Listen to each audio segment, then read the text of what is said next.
Seperti kau besar perkasa.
Firman Tuhan ini sering kita dengar, tetapi banyak hal yang harus kita cermati di dalam firman Tuhan. Kita buka di Markus 4 ayat 35 sampai 41. Berikutnya adalah badai yang diredakan. Iya. Kita awali di ayat 35. Pada hari itu, waktu hari sudah petang, Yesus berkata kepada mereka, marilah kita bertolak ke seberang. Marilah adalah ajakan. Firman ini juga berbicara kepada saudara pagi hari ini. Marilah kita bertolak ke seberang. Kalau mereka para menulis mendengar bertolak ke seberang danau. Tapi pagi hari ini saya mau kita semua mendengar ajakan Yesus ini. Marilah kita bertolak ke seberang. Mungkin ada yang tanya, kemana? Seberang di kehidupan yang akan datang. Ada amin? Karena mengikut Yesus ada satu harapan. Apa yang penuh harapan itu? Lalu apa yang penuh harapan? Yang sangat terkait dengan badai yang diredakan ini adalah keselamatan di kehidupan yang akan datang. Kalian kata firman Tuhan itu ditentukan oleh perkataan Tuhan sendiri. Ini ada sebuah kejanggalan di ayat 36 ini. Ayat 35 Yesus yang mengajar, tetapi di ayat yang 36 mari kita perhatikan bersama-sama. Mereka meninggalkan orang banyak itu lalu bertolak dan membawa Yesus beserta dengan mereka dalam perahu, di mana Yesus telah duduk dan perahu-perahu lain juga menyertai. Ini kejanggalan. Dari ayat 35 Yesus yang mengajar. Nah, di ayat 36 ini saya katakan ada kejanggalan karena para murid mereka berusaha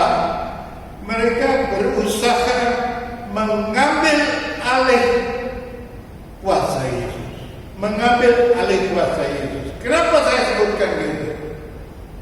Karena di Mazmur 139 ayat yang 2b mengatakan, Tuhan mengetahui pikiran saudara dan saya.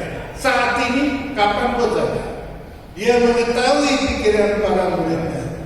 Dia katakan, kalau cuma ke seberang, jagonya kita hari-hari berlayar, bergelut dengan ombak. Begini kira-kira. Nah, mengambil alih kuasa kendali Tuhan itu berarti keluar dari kehendak Tuhan, keluar dari kehendak Tuhan. Lalu mengamuklah tofan yang sangat dahsyat dan ombak debur masuk ke dalam perahu hingga perahu itu mulai penuh. Di sini sangat menentukan. Kalau dikatakan perahu sudah penuh dengan air, Yesus sedang tidur. Seharusnya Yesus bangun. Kenapa dia tidak terbangun? Karena Yesus tahu apa yang akan terjadi. Nah, pada waktu itu Yesus sedang tidur di gurita di sebuah kilam. Maka murid-muridnya membangunkan dia dan berkata kepadanya, Guru, tidak peduli kalau kita binasa. Yesus langsung bangun. Mari kita cermati sebentar dengan kata peduli ini, ya. Di dalam pelayanan Yesus di bumi pada waktu itu, ya, Yesus banyak menyaksikan kepeduliannya kepada setiap umat percayanya. Demikian juga dalam pelayanan mereka, walaupun dihantam badai, mereka tetap sampai ke seberang dengan selamat. Bukan berarti ikut Tuhan nyaman. Tidak, saudara. Tuhan tidak akan membiarkan saudara sendiri, dan Tuhan tidak akan meninggalkan saudara sendiri. Ibrani 13 ayat yang ke-5b. Ya. Dalam menghadapi setiap permasalahan apapun saja, badai, ancaman-ancaman nyawa atau segala macam rumah tangga, kita harus percaya bersama Yesus yang saya katakan tadi, mengikut Yesus ada satu keuntungan, ada satu harapan ke depan. Kenapa Tuhan izinkan badai itu datang? Supaya mereka para murid mengalami kemuliaan Tuhan. Tetapi bersama Tuhan segala masalah akan terjawab. Nah, mereka para murid itu mengalami rancangan-rancangan Tuhan di dalam hidup mereka, di dalam pelayanan mereka ke seberang. Demikian juga saudara dan saya yang siap bertolak ke seberang di dunia, ke kehidupan yang akan datang, sekalipun penuh dengan ancaman-ancaman, penuh dengan bahaya. Tetapi tadi sudah dikatakan pesan tadi, aku sekali-kali tidak akan meninggalkan engkau, dan aku sekali-kali tidak akan membiarkan engkau. Ibrani 13 ayat 5b. Jangan takut. Sekalipun di tengah laut, dalam perahu, diterpa ombak seperti yang mereka alami, tidak takut? Oh, takut juga. Itu ancaman. Ya. Nah, takut. Dan yang kedua, Yesus bilang tidak percaya. Dua kalimat ini mengingatkan saya pribadi, karena dua kalimat ini tercatat di Wahyu 21 ayat ke-8. Tetapi orang-orang penakut, orang-orang yang tidak percaya, aduh, ini ngeri, dan seterusnya, mereka kemana ya? Kalau urutan nomor 1 ke surga, semua angkat tangan. Ya, tapi ini karena takut sudah tidak percaya sama Tuhan, urutan yang nomor 1 dan kedua ke neraka. Tahu juga gitu loh. Tahu ya? Ini mengerikan, saudara. Badai ini meliputi badai rumah tangga, segala masalah di dalam hidup saudara, apapun itu ancaman-ancaman. Jangan pernah takut dan tetap percaya, karena poin daripada firman Tuhan pagi hari ini mengenai badai yang diredakan, involve God in everything. Itu yang harus kita lakukan. Libatkan Tuhan di dalam segala hal.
yang melimpah-limpah akan memelihara kehidupan saudara dan saya mulai hari ini sampai Maranatha.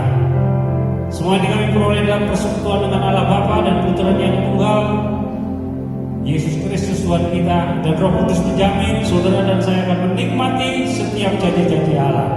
Di dalam nama Tuhan Yesus yang percaya boleh katakan